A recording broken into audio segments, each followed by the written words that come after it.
Authority, Use and Misuse. Chapter 4.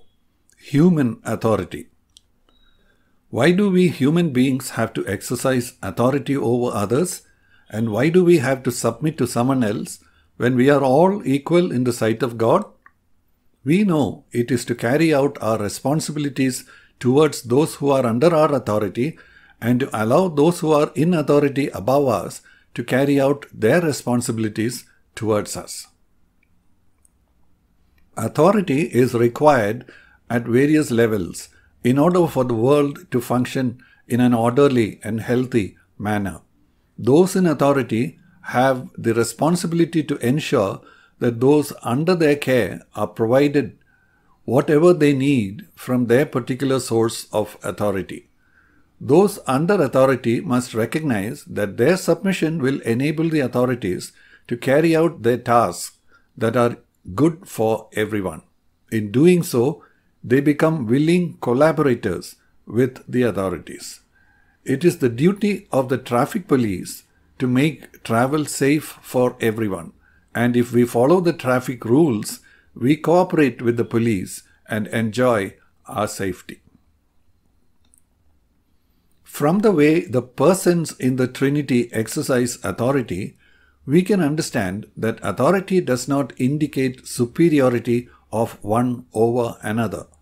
But because of our fallen nature, which is propelled by selfishness, our tendency is to put our interests above those of others.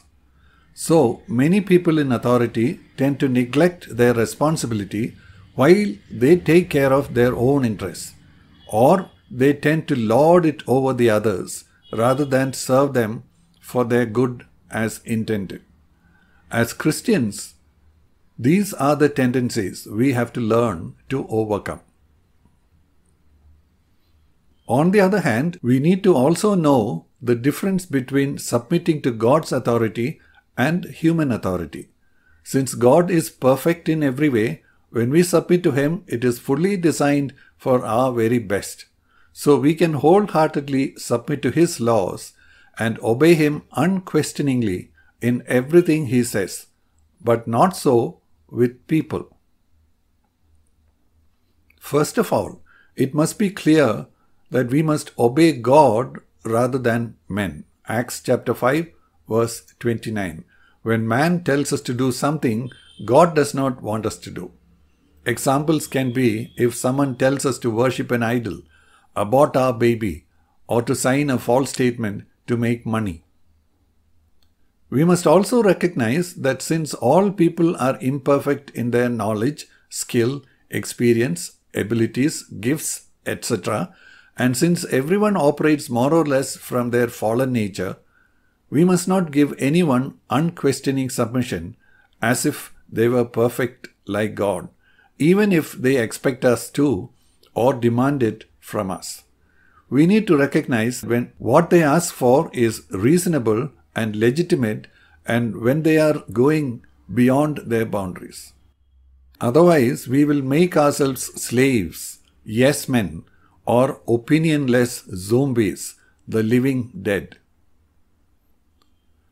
When it comes to human authority, we also need to make a distinction between submitting to their authority and obeying whatever they say. Submission is to have an attitude that recognizes and accepts the position of authority that this person has over us in particular areas. Obedience is to do what they tell us. While we must always keep an attitude of submission to authority, whether we do what they say depends on a few factors. God's authority over us extends to every area of our life. But man's authority over us is limited to the role they have to play and the responsibility associated with that. Our boss at work can tell us how he wants us to do our work, but he cannot command us to join in his religious activities. He can ask us to do our work in a particular way, but he cannot tell us to cheat in our work. People in authority have every right to ask us to obey as long as they are exercising authority within their boundaries. But if they go outside such boundaries or our moral boundaries, we are not bound to obey them. Even though we cannot revolt against them, we can make a stand and let our own boundaries be known. Just as submission is essentially an attitude because of which we recognize our position in relation to the people in authority above us, rebellion is also an attitude of revolt against such authority. Romans chapter 13 verses 1 to 2. In general, what we see is that in any given area of responsibility, those who come under the responsibility of the person need to submit to him and obey him within that area. Here, there is no requirement for the submission to take place in reverse. That is, there is no need for the person with authority or responsibility to submit to the person under authority in that area. Submission is one way as far as that area of authority is concerned. But keep in mind that the same people can have a different set of roles in another context where authority is in the hands of the second person. It is in this context that we have to understand the intention and meaning of the verse in Ephesians chapter 5 verse 21. Be subject to one another in the fear of Christ. We need to understand that this submission to one another has to recognize the different areas where different people are in authority. This verse is not teaching an egalitarian approach where everyone is supposed to have equal authority or right and everyone just submits to everyone else without recognizing that someone has authority over another. Perhaps an example will clarify what I mean. Consider a church where a pastor is in charge of not only the spiritual direction but also the administrative decisions. He has delegated responsibilities to different people to handle different aspects of the church. He now has to submit to different ones in the area of their responsibility, even though he is overall in charge.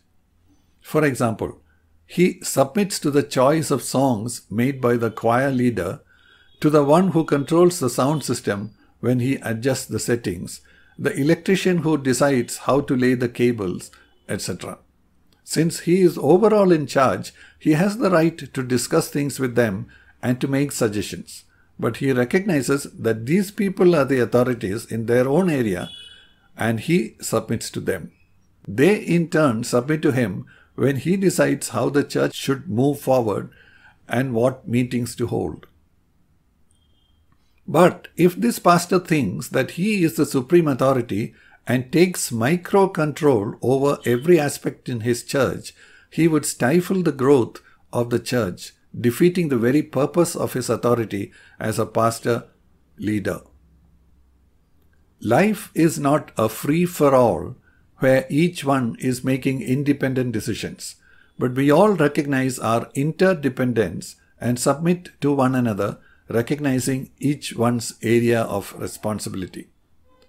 This is an important point to learn and keep in mind when the spirit of the times is pushing for equality in a way that implies the individual's total independence and right to make any decisions. No, we are all interdependent. What others do affects us, and what we do affects others too.